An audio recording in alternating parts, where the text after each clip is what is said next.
Hey, how's it going? Okay, in this video we're going to learn how to make a slideshow in Premiere Pro, but have it so the images change on the beat of the music running in the background. At the end, we'll also look at a couple of transitions and a few other things we can do just to add a little bit of extra life to the video. So let's just get stuck straight in.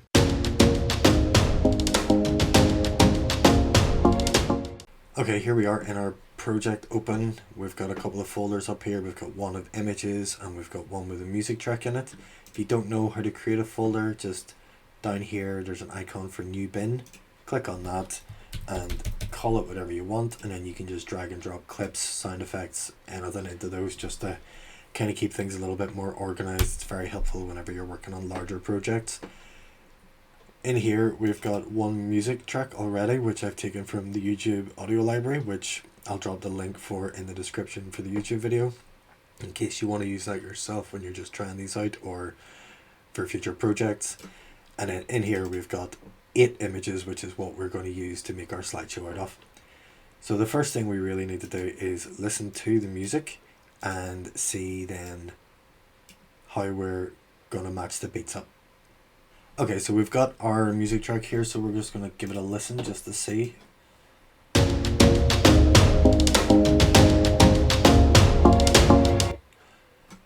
So we can see there's a good few beats in there. So what we're going to do is we're going to play with this window activated, your playback window. And every time we hear a beat, we're just going to press the M for marker key just to mark in where the beats are actually hitting. And this can take a couple of times to run through just to make sure that you get things right and right on the beat. And if you get one wrong, you can either Control Z for undo, or you can right click on this marker itself and just delete. So we'll just hit play and we'll give this a go.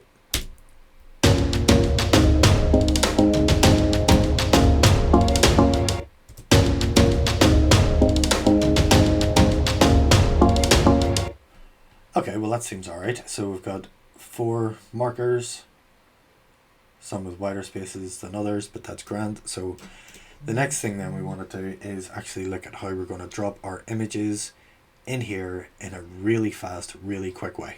Okay, so what we want to do then is we want to take the scrubber in the main timeline and bring it back to the start or the very first marker point. If you hold shift while you scrub, it will lock in place on the markers as you're going past them, so that's a good way to make sure you get on the right spot. So bring it into the very first marker and then we'll move up to our images folder.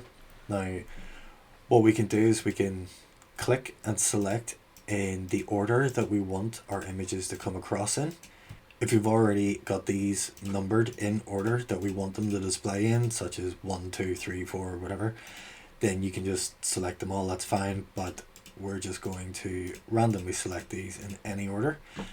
Keep this window active, make sure that this window with the images selected is the window that's active. Up here to clip, down to automate the sequence, and then it brings up this little pop-up. So what we've got here is ordering, so we can have sort order, which is whatever default way you've got these appearing in this window, or selection order, which is the order that we randomly selected them in. Placement is at unnumbered markers, so that's these markers that we've got, so that's going to drop in each of these images at a marker point. The still clip duration, now this bit's very useful, so use in outrange. So these markers will then define the length of time that the images display for. So this will count as an in marker and an out, in and out, in and out the whole way along.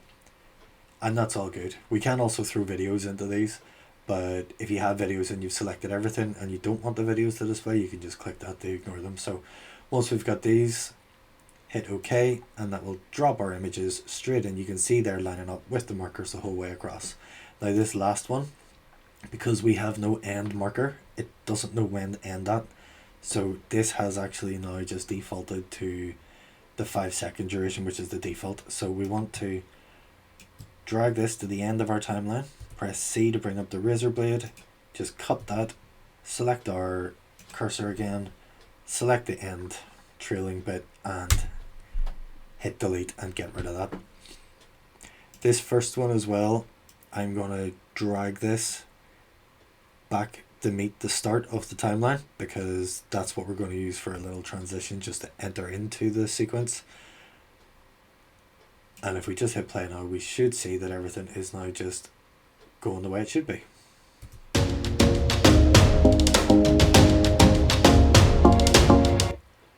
And that really is it. That's a quick way to pick your beats using markers. Make sure you place your markers in this program playback menu. Select your clips in the order that you want them to display.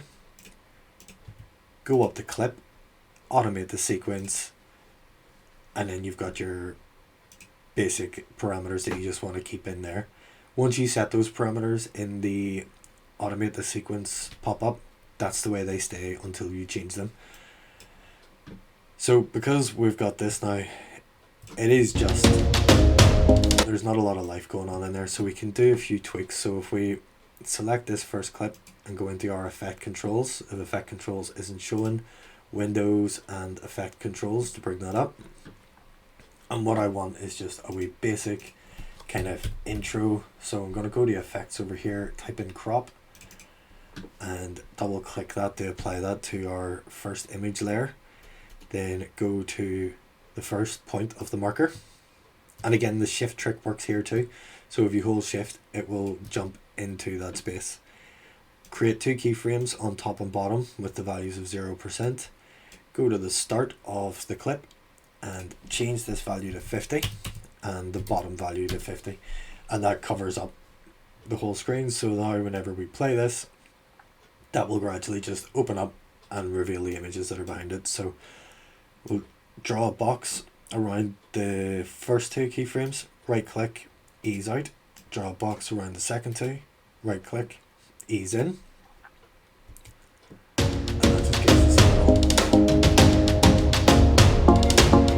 And that just gives us a little bit of an intro into it, and we can do the same again, only the reverse on the last clip. So we can go, we still got crop here, if not effects crop, double click that to apply, create keyframe top and bottom, and then just scrub this across to the last frame and put values of 50 in the top and bottom. You can also do this with left and right, it doesn't have to be top and bottom, you can just use them instead. So draw a box, right click, ease out, draw a box, right click, ease in.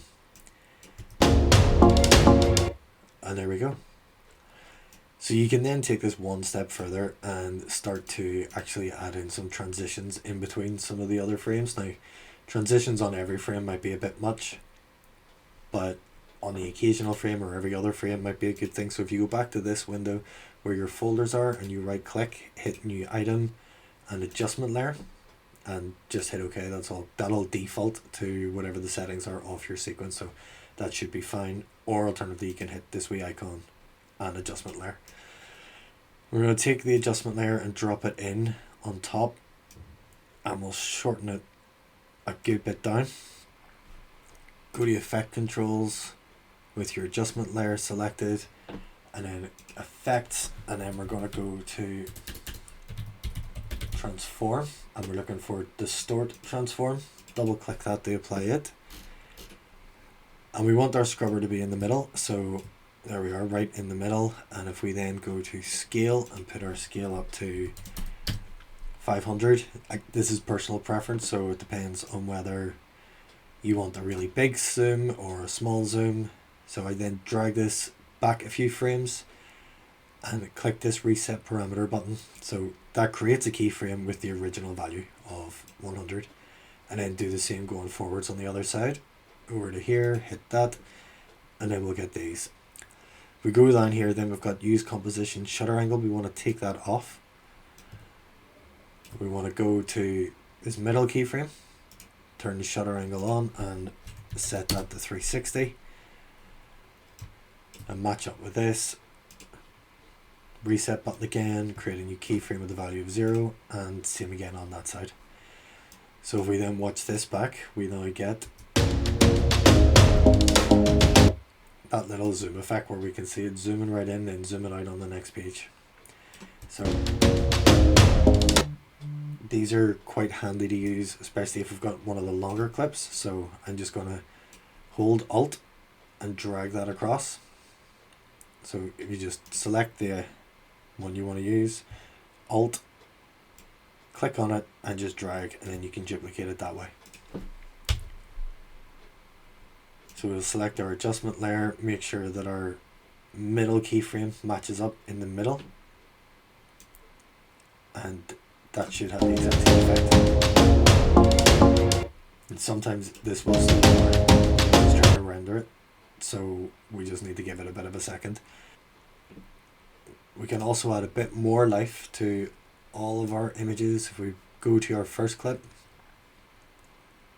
drag the scrubber to the start, and then scale, and then go to the last clip and just change that scale to 110. This just gives it that little bit of movement as it's progressing through. So if we copy that, so just right click and copy, and then if we select trophy box and select all of the others that we've got, right click, paste attributes, and this will give us up a list of things that we can do. So we could also apply that crop transition that we have from the start of it, but we don't want that. We only want scale, which falls under motion. So hit OK on that. And then every image now will have, you can see it's got the yellow icon here for the FX to show that now these all do have something going on in them. Now we'll watch this back, and there's two clips that will have a problem that we'll look at how to fix in a quick second.